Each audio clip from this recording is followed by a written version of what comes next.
It's the first of spring, and it's also the time that the RBA board meet, and it's also my dad's birthday. So happy birthday, Dad. Anyway, moving right along, the RBA, of course, kept the cash rate on hold as has widely been anticipated. We know that this is going to last for at least 2 to 3 years, they're saying, and there's more of that coming in this particular update. What I wanted to do in this particular update is focus on some of the economies around the world and what's happening in their property markets now that they've been opened up for a little bit longer, because we've got to remember that when it comes to opening up the markets and historically low interest rates, we normally see asset appreciation. So I've gone around and had a look at what data I can get my hands on, and I'm going to be reporting on that as part of what we talk about more broadly when we do the around the world wrap. So let's go global first. Let's go to the biggest economy in the world, which is the United States. Put simply, this is a nation divided. There is a lot of distraction, and that obviously impacts on the economy. When you think about it, they've got an election coming up in the next quarter. They've got a lot of social unrest. So yeah, it really is a nation that has lost its way, lost its identity, and that is going to impact on the economic output, in addition to obviously the COVID crisis that's also going on over there. So if we think about GDP, the contraction in the June quarter was revised to a slightly better contraction. So the annualised pace had been revised from negative 32.9 down to 31.7, which was still a shocking number.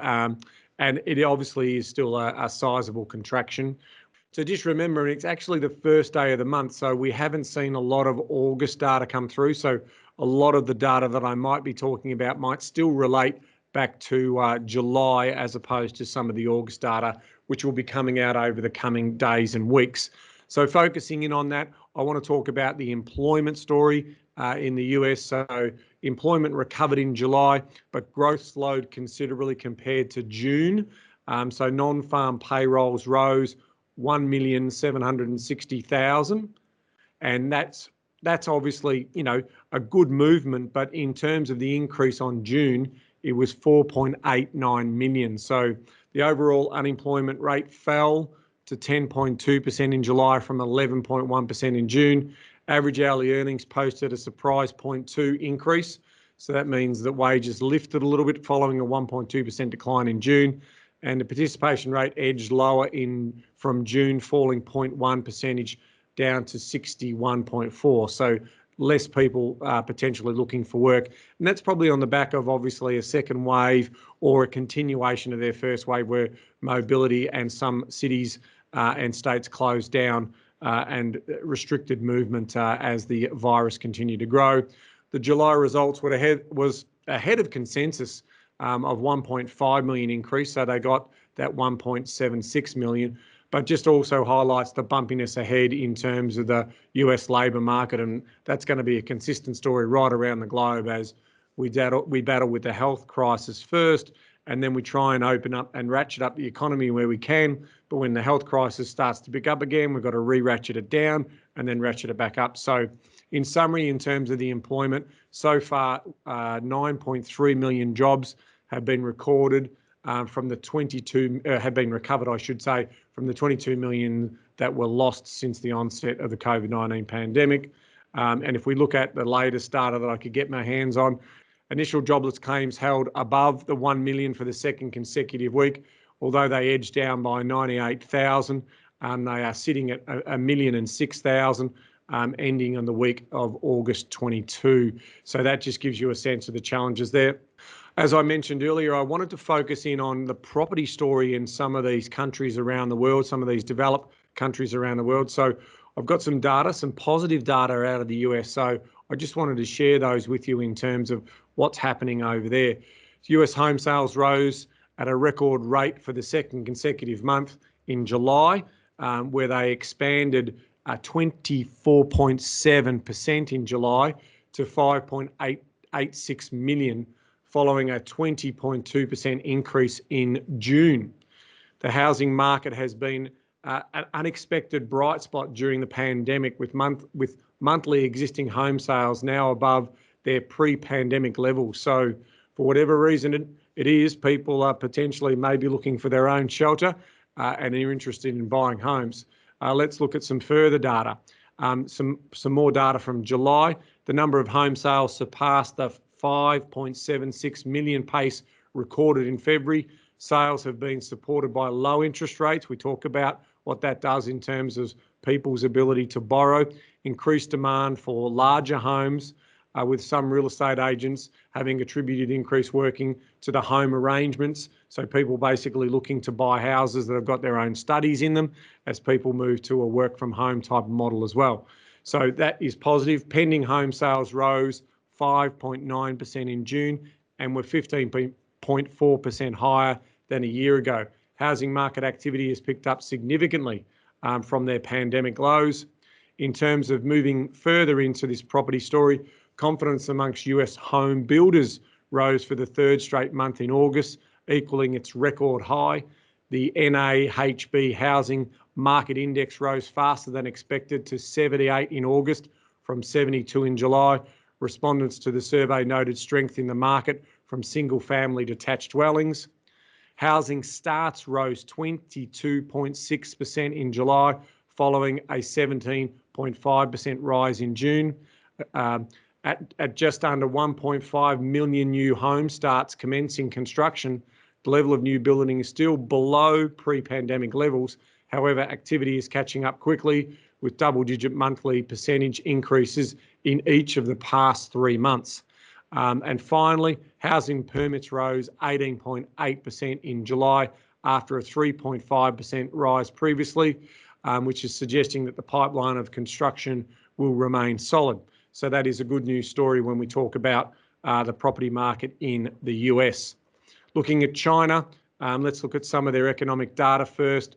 The Caixin Purchasing Managers Index, the PMI rose to 52.8 in July from a 51.2 reading in June. This is the highest reading since January of 2011.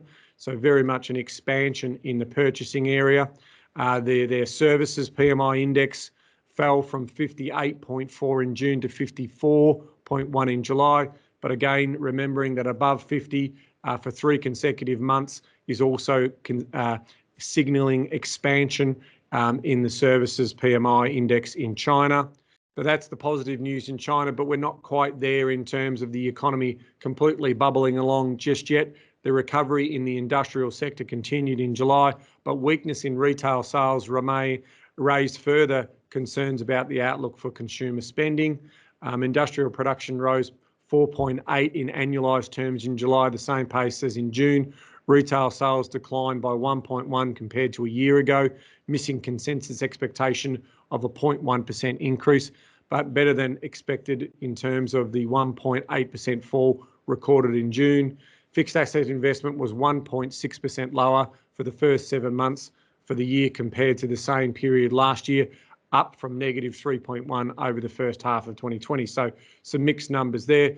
The weakness in private demand has potentially reignited expectations of potentially further stimulus from the Chinese authorities, including the potential of maybe a further rate cut there. And I wanted to finish out the China story with some property data that I was able to get my hands on. Not a lot of data here, but it's a quite an interesting story. New home prices across the 70 major cities expanded at a slightly lower rate in July of 0.47 compared to a 0.58 increase in June. So that means of the 70 major capital cities in China, being basically 1.35 billion people, property prices are growing in China currently.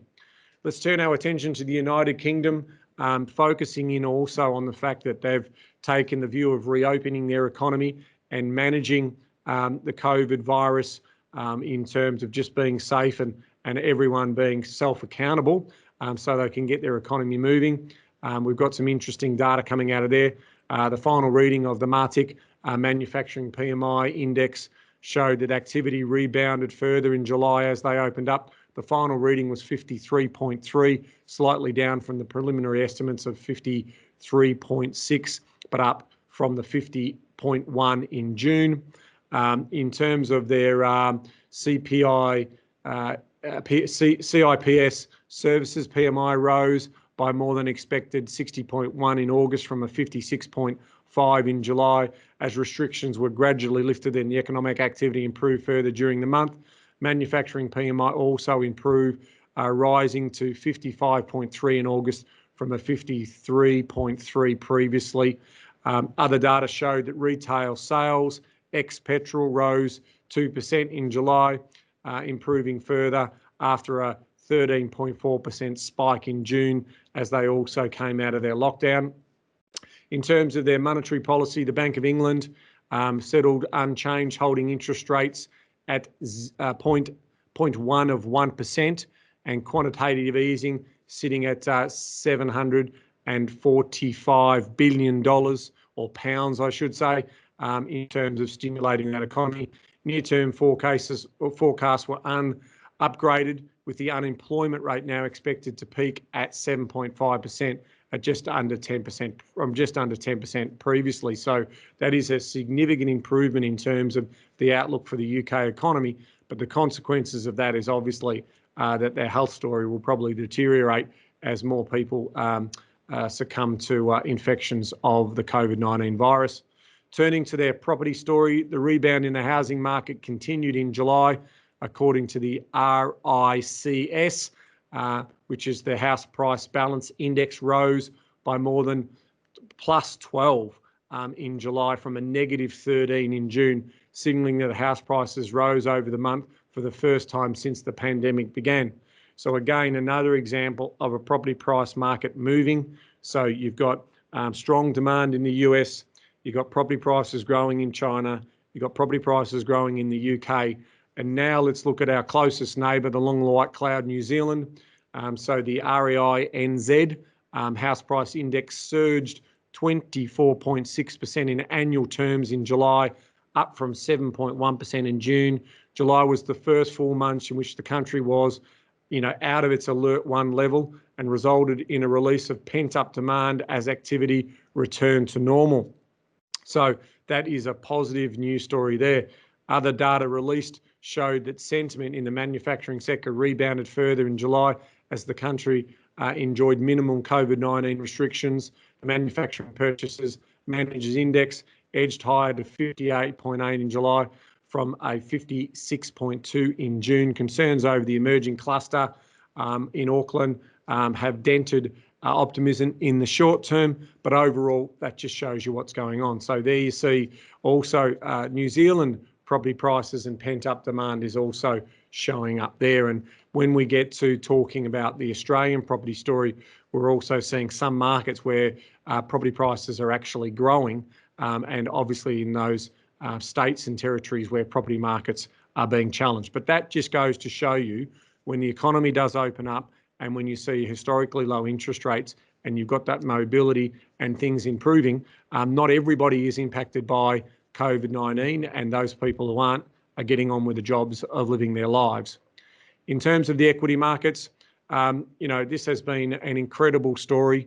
What we have now experienced is the sharpest bear market fall in history, and a bear market is a drop of 20% or more for those people who want to learn about that, followed by the quickest ever bull market recovery in history.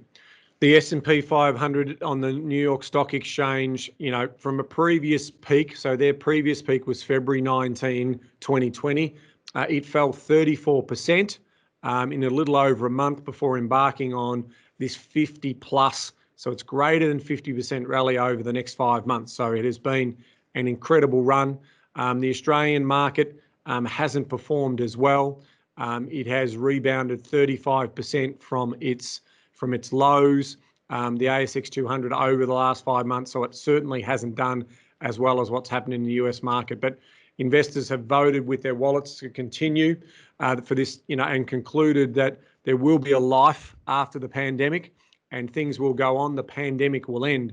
So they are looking and pricing in the future the value of those companies, whether rightly or wrongly, as I said, with obviously the biggest winners being in the tech sector as we move to that next phase of online and digital era.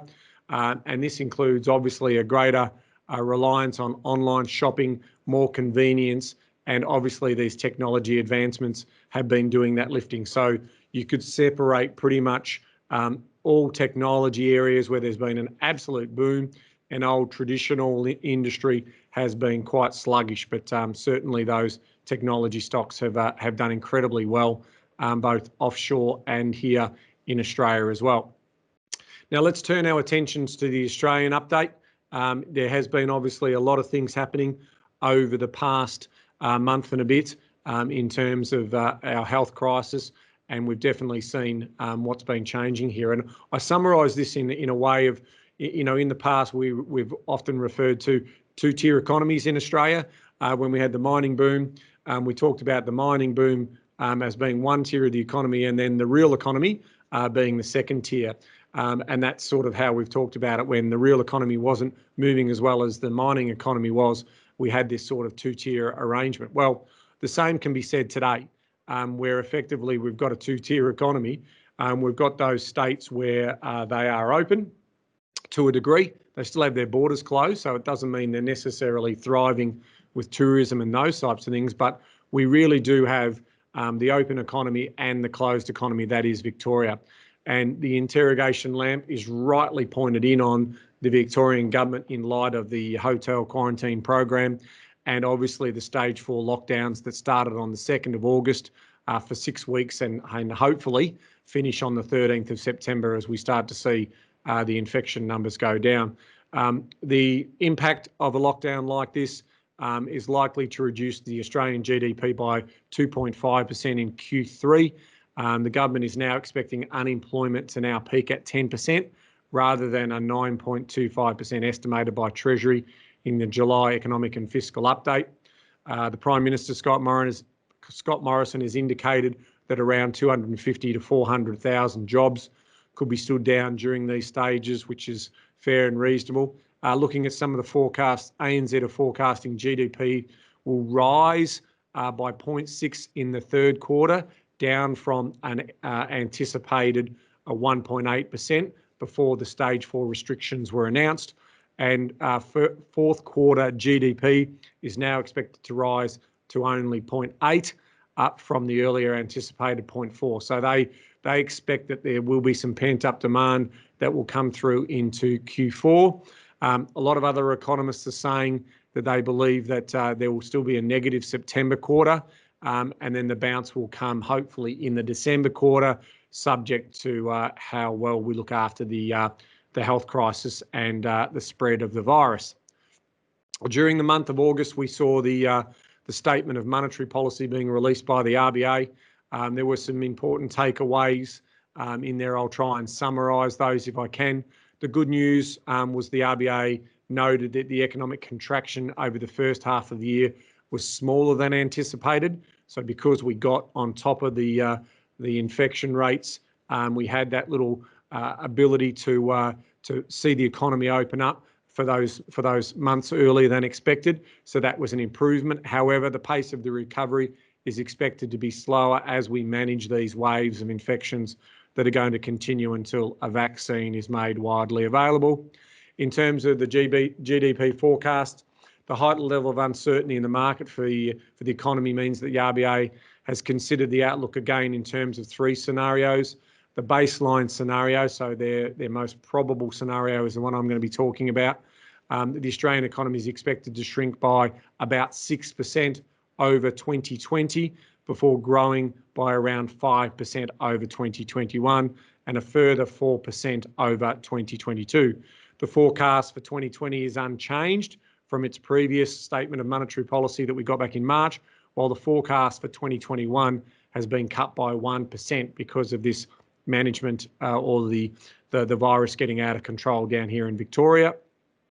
Business investment, that is still going to continue to slow as traditionally people move into that sort of safe and steady mode during a recession. So that's going to be a challenge. In terms of the unemployment forecast, baseline scenario for unemployment rate is also expected to peak at around 10%. By the end of the year, the unemployment rate is then expected to drop to 8.5% in December 2021 and 7% in December 2022.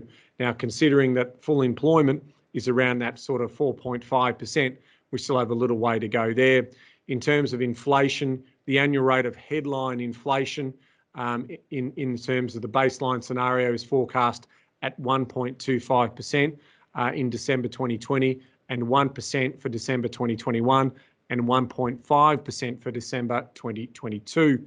Now, the trimmed mean, which is the underlying average inflation, is expected to increase gradually, reaching around 1.5% by the end of 2022.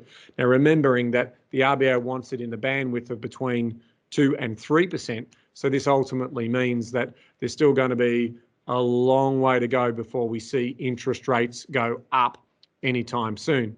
If you think about it, the RBA also now needs to consider, if we're going to see these waves of infections and controls and waves of shutdowns coming through, that they may need to do more when it comes to their cash rate and also what they're doing in the bond market. So for me, they've got three options, obviously, is to drop the cash rate to 0.1 of 1%, just like in the UK.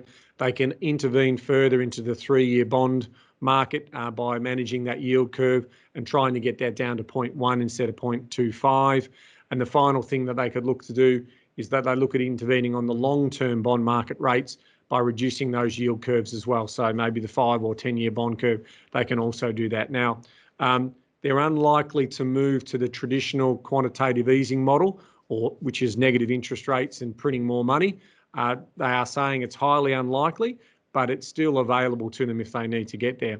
But all this effectively, the focus in terms of whether the RBA can do anything further is around basically making money even cheaper. So the banks can then lend that to businesses and households even cheaper to get the economy moving in a forward direction. Now, obviously that is monetary policy.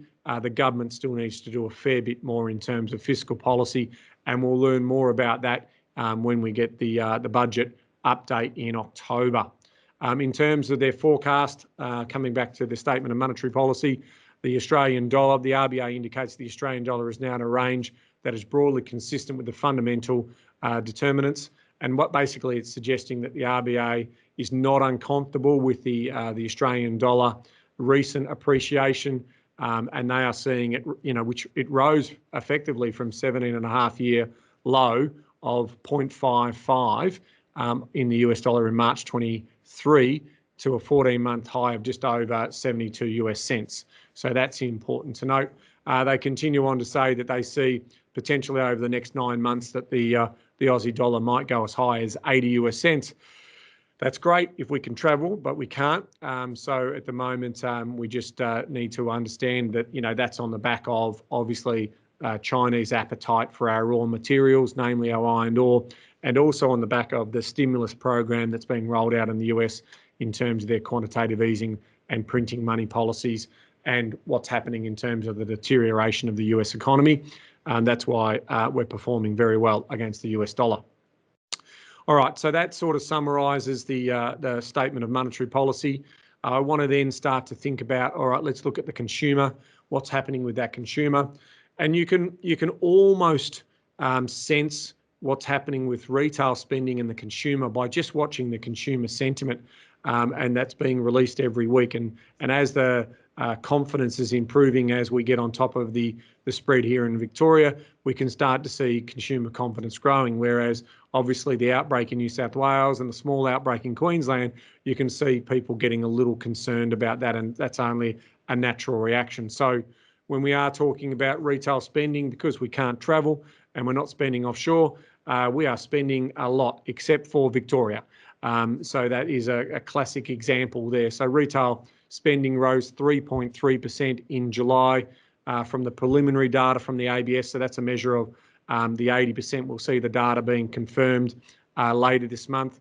It was the third straight month of increases following a 2.7% increase in June and a surge of that 16.9% surge in May after our first lockdown. Retail trade has recovered strongly since plunging 17.7% of the depths of the pandemic in April. So we're sort of back to some strong retail spending. The lifting of lockdown measures across most states and has been a substitute away from spending in overseas holidays and bolstering that turnover, so that we don't disagree with that. On an annualised basis, the level of retail turnover was 12.2% higher in July, up from 8.5% in June. By comparison, the long run average of annual retail turnover growth is only 3.5%, and growth just averaged 2.7% over 2019. So these numbers are ridiculously high at 8.5%. So, it's extraordinary. And again, the spotlight on Victoria. They're the only state that recorded a fall, and that's on the back of this further lockdown and the uncertainty with our economy down here. Moving to unemployment. Positive news on the unemployment front. So we'll talk about that, remembering still a little bit of lag data. This is July numbers.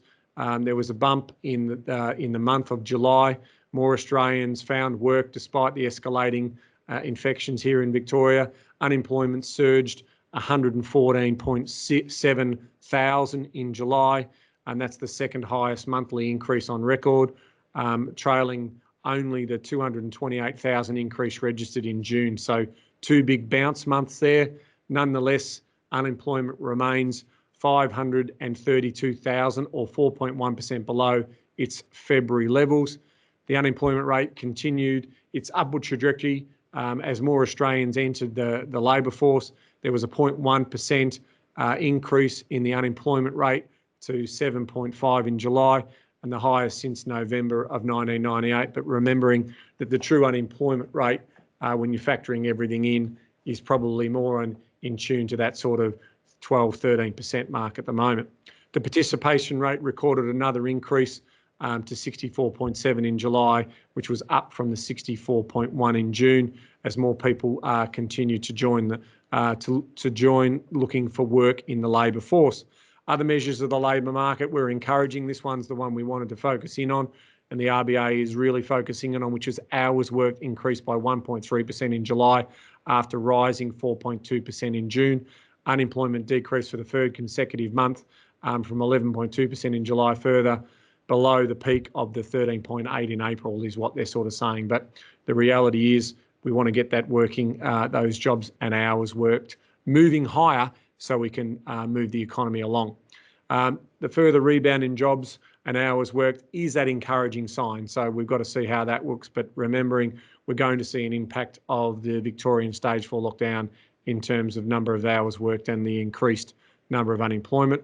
The other critical part about employment is the payroll jobs.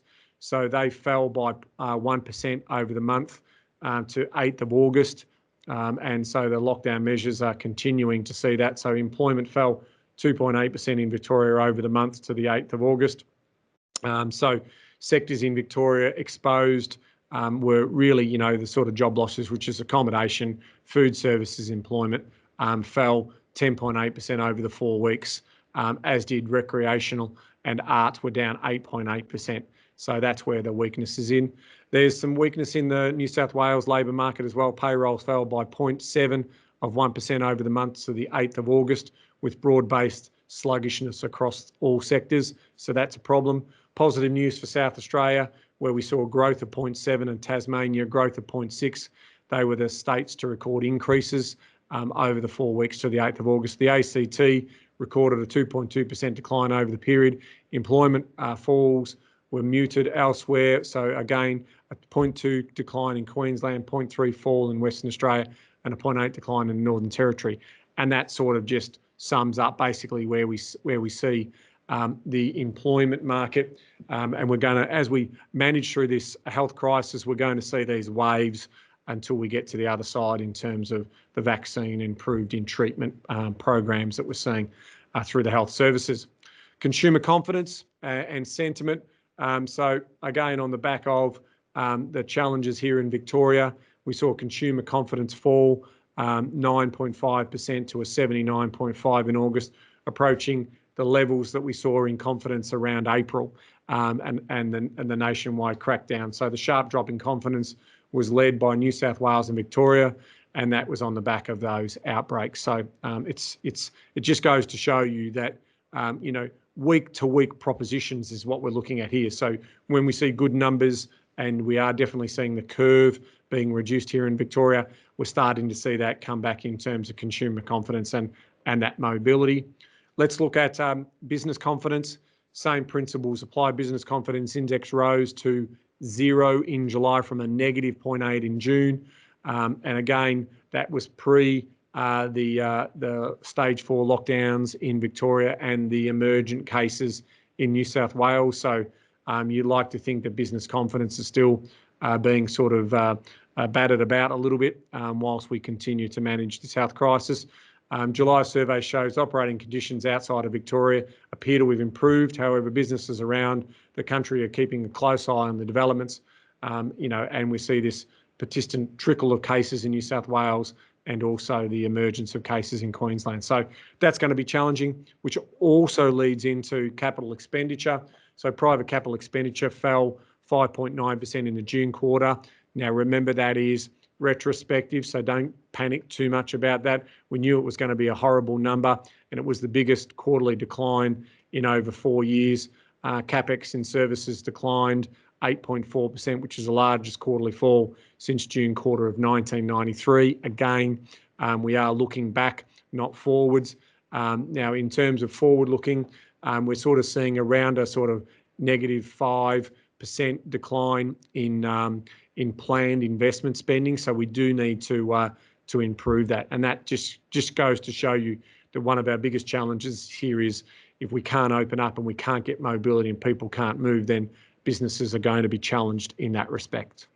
So rounding out the business story, we also just want to lean into the service index. So the AIG performance of service index rose by 12.5% to 44 in July, the best result since February, as the range of services resumed operations on the back of the lockdown. That said, obviously there is still going to be challenges given that the survey was taken prior to the stage 4 lockdowns again in Melbourne. So there is still, as we talked about before, this wave that's going to keep happening as we try and get in control of the virus, and that will continue throughout the course into potentially the new year. But hopefully we can keep the virus down to a lower level as possible. All right, now I want to move on to the housing finance. And again, just a reminder that this is a lot of lag data because it is only the 1st of September, but effectively new lending has partially recovered in June, reflecting an easing of those restrictions. So we saw improved confidence and increased movement of people that allowed activity to pick up in the housing sector. So total new loans, excluding refinances, rose 6.2% in June, following those sharp declines over April and May of 5% and 10.2% respectively. So it's really important to understand that. Who led the charge? Interestingly enough, it was investors seeing opportunity in the market, leading the recovery in June, rising 8.1%. Now, this was the first increase in 6 months and the largest in nearly 4 years. That is the sign that housing conditions have been stabilised, and as we've been hearing, that the correction has been quite mild when it comes to the impact on property prices. So we are definitely seeing a fall in rental vacancy rates in Sydney and Melbourne, as well as the market starts to stabilise. Owner-occupied lending also rebounded, lifting 5.5% in June after that 10.2% decline in May. And this was the biggest monthly increase in nearly 5 years also. So some positive signs in the housing finance sector there.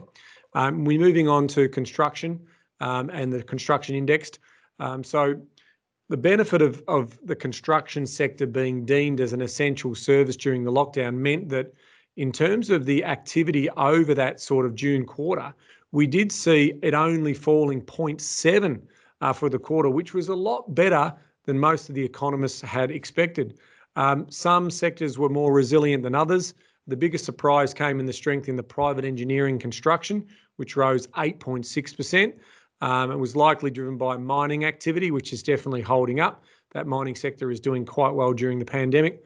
Residential construction, as anticipated, has fallen sharply during that period. It was down 5.5% for the quarter, which did reflect very much the stay-at-home orders that were received during that first phase of the pandemic.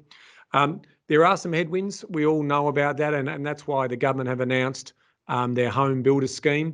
And my view on this is that I don't expect, outside of large-scale residential, I don't actually expect that we'll see the challenges in the construction area that has been flagged by most economic commentators. Now, we do know those big, large-scale projects do have a significant job impact, but I do feel that, that the home builder scheme has definitely been bringing those buyers forward. And as we see Melbourne open up, hopefully through a good period of time in hopefully October, November, December, we'll see some more activity in the construction and buying space. That leads me into talking about the property market update, and I can only say that it has been consistent with what I've been saying all along, that we are reaching a turning point. And so I'm of the belief that by the end of the year, our property market will be flat, and it'll definitely be growing in some marketplaces with record low interest rates and getting used to the whole COVID-19 situation. And I'm pleased to report, hot off the press from CoreLogic today, that we have seen 5 of the 8 capital cities that are either flat or now growing. Okay, so let me repeat that. 5 of the 8 capital cities are either steady or are starting to experience growth in their property values. So this is the turning point.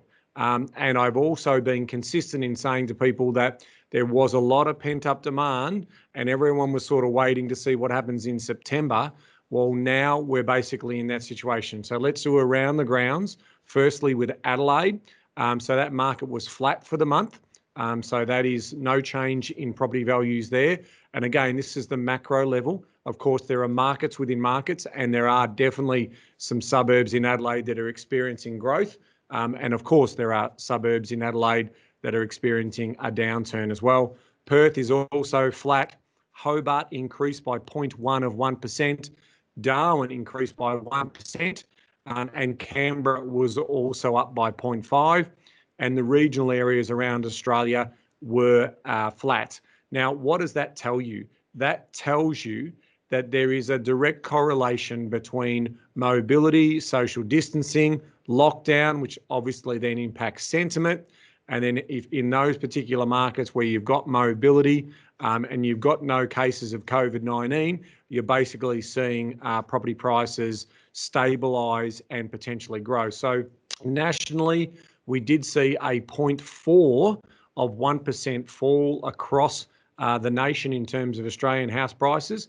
But what we are seeing is the easing of that correction. So over the last couple of months, the falls have been a lot smaller than what we've seen in the earlier months where property prices were falling a little quicker. Now, let's turn our attentions to the 3 biggest markets. And what we did see in Brisbane, again, with only a very small number of COVID cases, we saw only a negative 0.1% fall. So I expect that market over the course of the next couple of months to move into actually positive growth. We've got our team on the ground up there, and there is definitely competition for good properties. So we are seeing some of the better locations starting to see values increase in that particular market. We saw Sydney also showing signs of a market that's coming back into balance and potentially going to see some property price growth later in the year. So Sydney was off by 0.5%. And of course, with Melbourne being in stage 4 lockdowns, the most severely affected, very difficult to do property transactions at the moment in Melbourne. So properties that are selling at the moment are probably sales that needed to take shape, needed to take place. And so we saw property prices fall by 1.2% across the Melbourne. So overall, Melbourne is definitely the worst affected of our capital cities over this COVID period, and property prices have fallen by 4.6%. But I even think now we may not necessarily see the claims of even 10% of property price corrections. We only need to look at the examples that I gave you earlier. So if we are true to form, and this is why I did sort of look at America, I looked at China, I looked at the United Kingdom, and I looked at New Zealand to see what happened to their property markets. And all of those markets have responded very, very well to the easing of social distancing. And I'm seeing similar things potentially happening here. So that is a very interesting point. So if we have hit that turning point, and we're now starting to see those declines starting to flatten out. And as I said, we may start to see property prices grow by the end of the year or in the first quarter of next year. Now, of course, that is my baseline scenario. If we are talking about potential severe breakouts in Sydney or another severe breakout in Melbourne, they are our two biggest property markets. They are the ones that have a heavier weighting on the overall national price.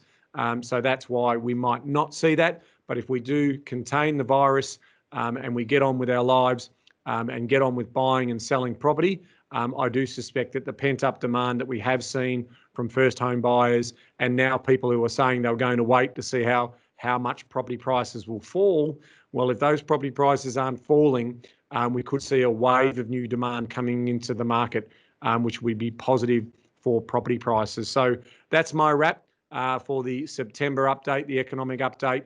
The RBA keeping the cash rate on hold, focusing still on the 3-year bond yield, not doing anything more for now.